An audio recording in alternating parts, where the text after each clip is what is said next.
Hello students, welcome in the lecture number third of our trigonometry। तो Pythagorean triplets और कुछ formulas को discuss करने के बाद आज हम क्वेश्चंस की सीरीज करेंगे जो पूरे पाइथागोरियन ट्रिपलेट्स पे होगी। तो ये 6 क्वेश्चंस हैं और इन 6 क्वेश्चंस में आप सीखेंगे कि हम कैसे यूज करेंगे ट्रिपलेट्स का, और ट्रिपलेट्स का यूज ऐसे करेंगे कि जो सवाल होंगे हमारे ट्रिपलेट्स पे वो अंडर 30 सेकंड ही सॉल्व होने चाहिए। तो पहला क्वेश्चन चलते हैं पहले क्वेश्चन के ऊपर, that is if cosec theta is equals to this and theta is an acute angle, then the value of 5 tan theta, then the value of 5 tan theta is equals to। तो इसका मतलब है अगर हम यहां पर नजर दौड़ाएंगे 5 tan थीटा, इसका मतलब जो भी वैल्यू हमारे पास आ जाएगी वो 5 से मल्टीपल तो हो जाएगी, वो 5 से मल्टीपल हो जाएगी। इसका मतलब ही है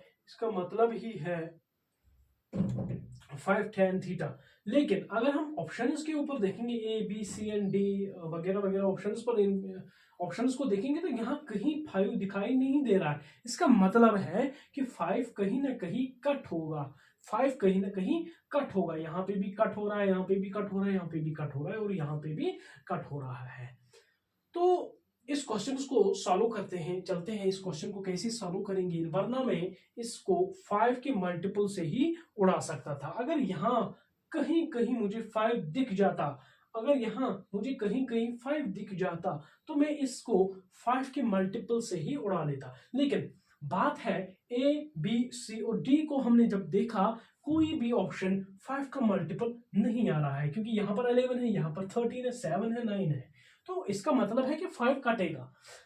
तो हमारे पास जो कोसेक थीटा है, अब हम इस क्वेश्चन को सॉल्व कर रहे हैं, 41/9 है, 41/9 है, 41/9। कोसेक थीटा का मतलब क्या होता है? कोसेक थीटा का मतलब होता है, कोसेक थीटा का मतलब होता है hypotenuse upon perpendicular, hypotenuse upon perpendicular. Cosec theta का मतलब होता है हाइपोटेन्यूज अपॉन परपेंडिकुलर। तो इसका मतलब है ये जो हमारे पास 41 है ये हाइपोटेन्यूज है और ये जो 9 है ये परपेंडिकुलर है। यही तो बात है इसकी। तो यहां पर कोसेक थीटा में हमने देखा कि ये 41 है, ये 9 है, तो हमने निकालना क्या है? That is tan theta, that is tan theta. तो tan थीटा का मतलब क्या होता है? Perpendicular upon base, perpendicular upon base. क्योंकि यहां पर तो नहीं दिख रहा है बेस हमें, यहां पर परपेंडिकुलर तो दिख रहा है, दैट इज 9। तो इसका मतलब है अगर 9 है तो कहीं ना कहीं परपेंडिकुलर 9 का मल्टीपल या 3 का मल्टीपल तो जरूर देगा, जो कि ना ए है, ना बी है, ना सी है और खाली डी है। इस तरीके से हम ऑप्शन को देख सकते हैं। खाली डी ऑप्शन, इसका मतलब 9/8 हमारा आंसर हो सकता है। अगर कोई बच्चा यहां से सॉल्व कर लेता है, यहां से सॉल्व नहीं कर लेता है, तो वो डायरेक्ट इस ऑप्शन को क्लिक कर सकता है। तो देखते हैं हमारा ऑप्शन ठीक है कि नहीं है। तो बनाते हैं एक ट्रायंगल। हमारे पास अगर थीटा ये है, अगर हमारे पास ये थीटा है, इसका मतलब ये 9 परपेंडिकुलर है तो ये 9 होगा, हाइपोटेन्यूज 41 होगा तो 41 ही होगा। अब by using Pythagoras theorem this will take time, तो इसीलिए हम पाइथागोरियन ट्रिपलेट्स को याद करके आए हैं। तो पहला जो ट्रिपलेट हमारे पास, ये जो ट्रिपलेट है हमारे पास, ये 9, 40 और 41 का ट्रिपलेट है। 9, 40, 41 हमारे पास ट्रिपलेट होता है। इसका मतलब यहाँ पे हमें हाइपोटेन्यूज लॉन्गेस्ट साइड है, तो हाइपोटेन्यूज लॉन्गेस्ट साइड है, तो ये तो फिक्स कर गए ना, hypotenuse is the longest side. अगर ये फिक्स नहीं होता, अगर ये 41 होता तो हम पाइथागोरियन ट्रिपलेट्स को यूज नहीं कर पाते। लेकिन यहां पर फिक्स है कि 41 is the hypotenuse. If 41 is the hypotenuse, 9 is the perpendicular, then this is base. इसका मतलब 40 हमारे पास बेस है, इसका मतलब हमारे पास 40 बेस है। अगर हमारे पास अब 40 बेस आ चुकी है तो इसका मतलब है base value is 40 and this is the perpendicular value. Now we will go with tan theta. tan theta is equal to perpendicular upon base, perpendicular upon base. Perpendicular is 9 and this is 40 and this is 40. Base is 40. तो now हमें निकालना है question में 5 tan theta. 5 tan theta. That's 5 into 9 upon 40. That's 5 ones are 5 8s are 40. That's 9 upon 8. That's 9 upon 8. इसीलिए मैंने पहले ही perpendicular को देख के ही मैं समझ गया था कि कहीं ना कहीं 9 छुपा जरूर होगा. अगर 9 नहीं तो 3 तो होगा. 3 तो हो सकता है कि 3 हो सकता है, 9 हो सकता है. तो 9 से कहाँ 11 बन जाता. 11 तो कहीं जिक्र है ही नहीं. 9 से कभी 13 नहीं बन सकता, तो 9 से कभी 7 भी नहीं बन सकता. इसलिए ये 3 ऑप्शंस मैंने डायरेक्ट कैंसिल किए. मैंने डायरेक्ट छलांग मारी कि 9/8 हमारा सॉल्यूशन हो सकता है. लेकिन इसको इतना लंबा खींचने की भी जरूरत नहीं है. अगर हम सॉल्यूशन भी कर रहे हैं, क्या पता हमारे पास मल्टीपल के ट्रिक ना चले. अगर जब मल्टीपल की ट्रिक ना चले तो हमें सॉल्व तो करना पड़ेगा. अब सॉल्व कर दें कैसे? सॉल्व तो इस तरीके से नहीं करना है. सॉल्व तो इस तरीके से नहीं करना है. इतना फिगर विगर कुछ एग्जाम में नहीं बनाना है. फिगर एग्जाम में नहीं बनाना है.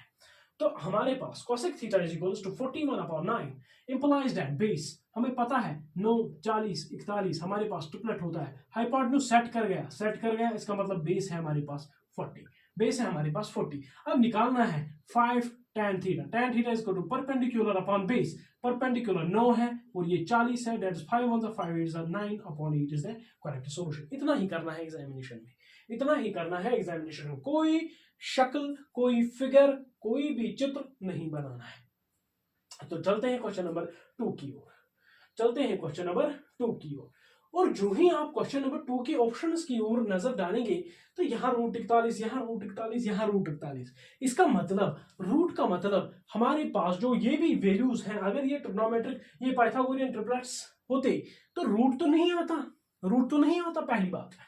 पहली बात यही है कि अगर ये पाइथागोरियन ट्रिपलेट्स होते इसमें रूट नहीं दिखाई देता. अगर रूट नहीं दिखाई देता अगर रूट अब दिखाई दे रहा है इसका मतलब यहां पर पाइथागोरियन थ्योरम का यूज हुआ है. पाइथागोरियन ट्रिपलेट्स का यूज नहीं हो रहा है. पाइथागोरियन ट्रिपलेट्स यूज होने का मतलब है कि वो पाइथागोरस थ्योरम को डायरेक्टली ही सेटिस्फाई करते हैं. वो पॉजिटिव इंटीजर्स होते हैं. क्योंकि √41 is not an integer, it will come under the √41. It is not an integer, it is a root of 41, and this is again the root of 41, this is again the root of 41, and here it is 3/2. तो हमने check क्या करना है कि अगर ये हमारे पास 41 √1 रहा है, इसका मतलब हमारे पास जो ऊपर ट्रिपलेट्स का यूज होगा वो नहीं हो सकता है कि यहाँ ट्रिपलेट्स का यूज होगा. तो चलते हैं क्वेश्चन नंबर 2 को सॉल्व करते हैं. तो पहली बात यही थी कि ट्रिपलेट्स का यूज यहाँ पे होगा ही नहीं. cot A होगा ही नहीं. cot A is equal to 5/4 क्योंकि 4 cot A is equal to 5. That's cot A is equal to 5/4 जो कि होता है हमारे पास base upon perpendicular. implies that हमारे पास ट्रिपलेट यहां से दिख रहा है. 3 4 5 का ट्रिपलेट हमारे पास पता होता है. 3 4 5 हमारे पास ट्रिपलेट होता है जिसमें 5 हाइपोटेन्यूज है. लेकिन यहाँ तो 5 बेस है. ये तो सेटिस्फाई नहीं कर रहा है. था. इसका मतलब ट्रिपलेट्स का यूज यहाँ पे होगा ही नहीं. यहाँ पे पाइथागोरस थ्योरम का यूज करना पड़ेगा. इंप्लाइज दैट हमें निकालना है क्या? हाइपोटेन्यूज. हमें पता है hypotenuse square is equal to base square plus altitude square perpendicular square. इसका मतलब है हाइपोटेन्यूज स्क्वायर यहां से रूट बन जाएगा. क्योंकि ये लेंथ है इसलिए पॉजिटिव ही आएगा, इसलिए हम पॉजिटिव ही डायरेक्ट लेंगे. तो बेस स्क्वायर का मतलब 5 का स्क्वायर यानी कि 25 और परपेंडिकुलर स्क्वायर मतलब 4 दैट 16. 25 और 16 दैट्स √41. दैट्स √41. तो हमें निकालना क्या है? हाइपोटेन्यूज भी निकला है, परपेंडिकुलर भी निकला है, दैट्स बेस भी निकल के आया है. That's now we have to calculate 6 सेकी का मतलब क्या होता है? सेकी का मतलब क्या होता है? Hypotenuse upon base. हाइपोटेन्यूज क्या है हमारे पास? √41 अपॉन बेस क्या है हमारे पास? 5. बेस है हमारे पास 5. और जो हमारे पास क्या है? tan A perpendicular upon base, perpendicular 4/5. That is going to be 6 4s are 24 √41 upon 5 5s are 25. ये हमारे पास करेक्ट सॉल्यूशन होगा. क्या हम इसको ऑप्शन मेथड से उड़ा सकते थे? क्या हम ऑप्शन मेथड से इसको उड़ा सकते थे? चूंकि चूंकि tan थीटा में छुपा होता है tan या 6, यहाँ पर 6 है, तो इसका मतलब 3 कहीं ना कहीं छुप सकता है। 3 यहाँ पे भी नहीं है, 20 में भी नहीं है, 25 में भी नहीं है, लेकिन दो ऑप्शंस में फंसे, 3 यहाँ पे भी है, यहाँ पे भी है। अब देखेंगे tan थीटा में होता है परपेंडिकुलर अपॉन बेस, क्योंकि हमें बेस पता है वो 5 है, तो यहाँ नीचे 5 का मल्टीपल जरूर हो सकता है। यहाँ पे भी नहीं है, यहाँ पे भी नहीं है, इसलिए ये ऑप्शन डायरेक्ट हम मार्क कर सकते हैं। लेकिन यहाँ पर 5 का मल्टीपल चेक करने में बहुत अदला बदली हो सकती है, इसलिए मैं कहूंगा कि आप डायरेक्ट सॉल्यूशन को ही प्रेफर करें, डायरेक्ट सॉल्यूशन को ही प्रेफर करें। तो चलते हैं क्वेश्चन नंबर 3 की ओर। तो क्वेश्चन नंबर 3 है हमारे पास एक और important question, that's find the value of cot theta under root of sec square theta minus 1, sec square theta minus 1। We know 1 plus tan square theta, t tan का मतलब होता है t, मैं खाली t लिखता हूं यहाँ पर, tan square theta is equals to sec square theta. चूंकि sec स्क्वायर थीटा माइनस 1, यहां से प्लस है, यहां से अगर माइनस 1 आ जाएगा, that will come as the root tan square theta. तो हमें सॉल्यूशन क्या मिला, cot theta under root of sec square theta minus 1 की जगह हम tan स्क्वायर थीटा लिख सकते हैं, tan स्क्वायर थीटा। चूंकि इसका स्क्वायर और रूट कैंसिल हो जाएगा, cot थीटा tan थीटा आपस में उल्टे होते हैं, जब ये थीटा सेम होगा, cot theta tan theta will cancel out, that is the answer is 1, that is B part. Now we will move with question number 4. तो क्वेश्चन नंबर 4 से हम आगे बढ़ेंगे, that is if sec A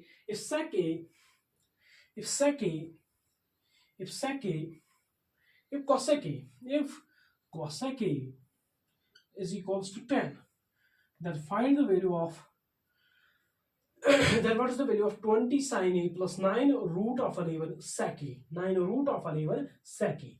तो cosec A is equals to 10, तो इसका हम base 1 रख सकते हैं। तो cosec थीटा का मतलब होता है हाइपोटेन्यूज अपॉन परपेंडिकुलर, क्योंकि यहाँ पर हमें ट्रिपलेट कोई भी नहीं दिख रहा है, यहाँ पर नहीं दिख रहा है, तो हम डायरेक्ट जाएंगे by Pythagorean theorem. Base is equals to hypotenuse square, that so minus 1 under root 10 का स्क्वायर माइनस 1, 10 का square minus 1, 10 square minus 1 that is 99, और 99 को हम इस तरीके से भी लिख सकते हैं 9 इंटू 11। चूंकि 9 एक परफेक्ट स्क्वायर है जो कि 3 का स्क्वायर है, तो 3 रूट के बाहर आ जाएगा 3 रूट 11। तो हमारे पास जो बेस निकल कर आ रही है दैट इज 3 रूट ऑफ 11। तो अब हमें निकालना क्या है, 20 sin A का मतलब होता है perpendicular upon hypotenuse, that's 1 upon 10। Further we will move at 9 root of 11 sec A का मतलब होता है बेस अपॉन हाइपोटेन्यूज। बेस क्या है हमारे पास, बेस है ये क्या है sec A का मतलब क्या होता है, sec A का मतलब होता है दैट्स cos A का मतलब क्या होता है हमारे पास, मेरे सर में थोड़ा सा दर्द है तो इसलिए मैं सोच ही नहीं पा रहा हूँ। Perpendicular that's base upon hypotenuse, now it will come as the hypotenuse upon base, that's hypotenuse upon base 3 root of 11, इसलिए मैं सोच ही नहीं पा रहा हूँ, जल्दी सोच नहीं पा रहा हूँ। तो 3 रूट 11 से रूट 11 कटेगा, 3 से 9 बार कटेगा, 3 से 3 बार कटेगा, दैट्स 30, दैट्स अगेन 2, तो दैट्स 32 हमारे पास सॉल्यूशन आ जाएगा, 32 हमारे पास सॉल्यूशन आ जाएगा। Now we will move with question number 5. Question number 5 is a great question. It's a great question. चूंकि यहां पर देखिएगा आप, जो निकालना है हमें that's cot C, cosec C and tan A। यहां पर थोड़ा सा ट्विस्ट है, यहां पर देखो A और A, यहां पर A और A, यहां पर थीटा जबकि दिया हुआ है थीटा, यहां पर C एंड A। जब भी आपको अलग अलग एंगल्स दिखे तो आप फिगर जरूर बनाइएगा, तो फिगर बनानी है हमें। तो ABC is a right angle triangle, क्योंकि हम राइट एंगल के ट्रायंगल के बारे में पढ़ रहे हैं, तो इसका मतलब है इन ट्रायंगल ABC, इसका मतलब ये राइट एंगल ट्रायंगल ही होगी। तो राइट एंगल ट्रायंगल बना रहे हैं हम, it's a right angle triangle ABC, क्योंकि AC हमारे पास AC हमारे पास 29 सेंटीमीटर है, 29 सेंटीमीटर है, तो यही हमारे पास हाइपोटेन्यूज होगा.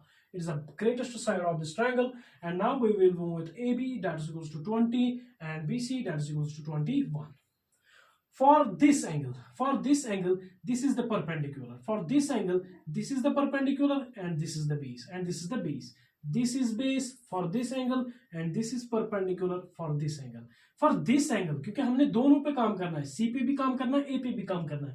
For this angle, this is the perpendicular and this is the base. तो ये बात आपको याद रखनी है. What is the value of cot C? Cot C based upon perpendicular होता है plus that's cosec C plus cosec C minus 2 tan A minus 2 tan A.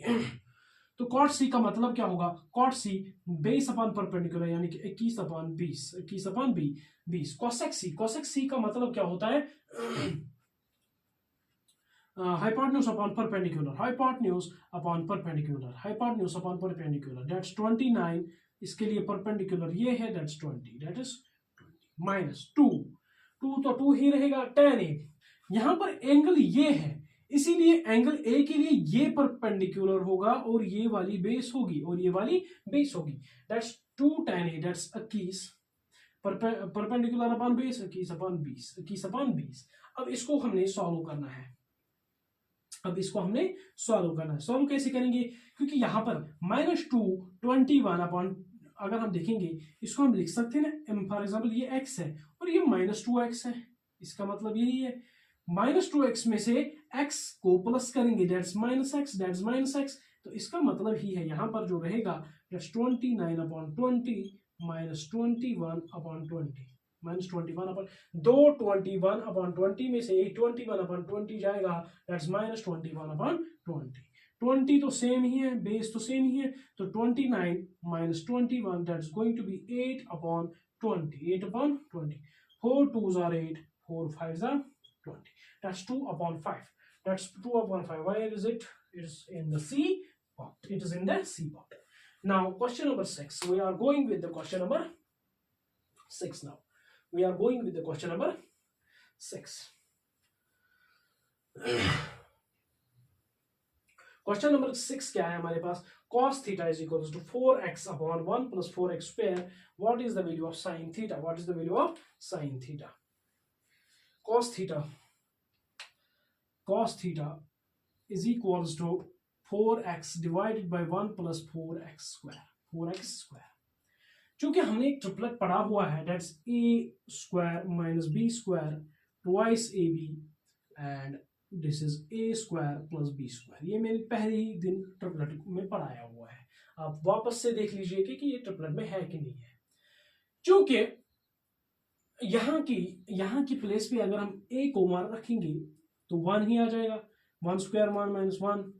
अगर यहां पर देखेंगे b स्क्वायर की जगह क्या आ जाएगा, b की जगह अगर हम 2x को पुट करेंगे, b की जगह अगर हम 2x को पुट करेंगे दैट्स 4x स्क्वायर. अगर यहाँ पर 2 तो ही रहेगा, a की वैल्यू 1 है, और b की जगह 2x आ जाएगी. b की जगह 2x into 2x that will come as the 4x. और यहां से आ जाएगा 1 plus 4x स्क्वायर. तो ये ट्रिपलेट यहां पर दिख रहा है हमें, 4x और 1 plus 4x का स्क्वायर दिख रहा है हमें. that is going to be cos theta हमारे पास होता है बेस अपॉन हाइपोटेन्यूज. क्या हाइपोटेन्यूज और हाइपोटेन्यूज मैच कर रहा है? तो इसका मतलब है हमारे पास हाइपोटेन्यूज मैच कर रहा है. इसका मतलब ये ट्रिपलेट जरूर होगा. इसका मतलब हमारे पास जो परपेंडिकुलर होगा 1 माइनस 4x स्क्वायर होगा, 1 माइनस 4x स्क्वायर. तो निकालना क्या है? साइन थीटा होता है perpendicular upon hypotenuse. Perpendicular is 1 minus 4x square divided by hypotenuse हमारे पास 1 प्लस 4x स्क्वायर है. This is in the C part. तो आज मैं एक और बात यहाँ पर बताना चाहता हूँ कि आपने इसको डिटेक्ट कैसे किया कि यही बेस है. अगर हमारे पास ये हाइपोटेन्यूज है, तो ये परपेंडिकुलर भी हो सकता है, बेस भी हो सकती है. ये बेस भी हो सकती है और परपेंडिकुलर भी हो सकती है. अगर ये बेस है तो ये परपेंडिकुलर होगा, अगर ये परपेंडिकुलर है तो ये बेस होगा. तो हाइपोटेन्यूज तो हमारा एक ही रहेगा. इसका मतलब साइन थीटा का मतलब होता है 1 minus 4x square upon hypotenuse, hypotenuse में हमेशा 1 + 4x² आएगा, तो यहाँ पर 1 - 4x² ये कैंसल। तो यहाँ पर क्योंकि हम डिपिक्ट नहीं कर सकते कि यहाँ पर परपेंडिकुलर है कौन और यहाँ पर बेस है कौन, हम ये कह ही नहीं सकते कि यहाँ पर परपेंडिकुलर कौन है और बेस कौन है, हम सिर्फ ऑप्शंस को देखकर कह सकते हैं। क्योंकि यहाँ पर अगर जो हमारे पास हाइपोटेन्यूज निकल कर आएगा वो तो ये फिक्स है 1 + 4x², क्योंकि हाइपोटेन्यूज हमारे पास फिक्स रहता है। यहाँ पर 1 - 4x² तो ये ऑप्शन हो ही नहीं सकता, क्योंकि हमने साइन थीटा की वैल्यू निकालनी है जिसका हाइपोटेन्यूज नीचे 1 + 4x² होना चाहिए। यहाँ पर 4x² ये भी नहीं, यहाँ पर कुछ भी नहीं है, यहाँ पर 1 + 4x², इसका मतलब ये ऑप्शन हमारे पास परफेक्ट ऑप्शन बन सकता है। इसके बरक्स अगर 4x को भी ऊपर ले लेता तो हम उसको भी कह सकते कि ये नहीं, इसको हमने डायरेक्ट भी कह लिया कि बेस यहाँ पर है cos theta base upon hypotenuse है, तो इसलिए हम यहाँ से भी डिटेक्ट कर सकते हैं कि ये बेस वैल्यू है हमारे पास, ये बेस वैल्यू है हमारे पास। अगर हमें डिटेक्ट करना पड़े कि ये बेस भी हो सकती है, परपेंडिकुलर भी हो सकता है, ये परपेंडिकुलर भी हो सकता है, बेस भी हो सकती है, लेकिन यहाँ पर डिटेक्ट डायरेक्ट हम कर चुके हैं क्योंकि cos थीटा की वैल्यू निकालनी है। cos थीटा की वैल्यू मतलब बेस अपॉन हाइपोटेन्यूज, वैसे भी हम कह सकते हैं कि यहाँ पर यही बेस है, यही बेस है, वरना ये कुछ भी हो सकता है। अगर ये हाइपोटेन्यूज है, ये परपेंडिकुलर भी हो सकता है, बेस भी हो सकती है, इसमें हम कुछ कह नहीं सकते जब तक हमने कोई वैल्यू नहीं दिया हुआ। यहाँ पर वैल्यू दिया हुआ cos थीटा का, अब जो वैल्यू cos थीटा का दिया हुआ है वो होती है बेस अपॉन हाइपोटेन्यूज, इससे हमारी बेस भी फिक्स हुई, हाइपोटेन्यूज भी फिक्स हुआ। That is answer will come as this. Thank you, आज के लिए रखते हैं इतना ही। आप देखते रहिए, लगातार देखते रहिए और रिवाइज करते रहिए। तो नेक्स्ट लेक्चर हम ला रहे हैं ट्रिग्नोमेट्रिक टेबल पर, और टेबल पर हम क्वेश्चंस करेंगे। तो तब तक के लिए गुड बाय।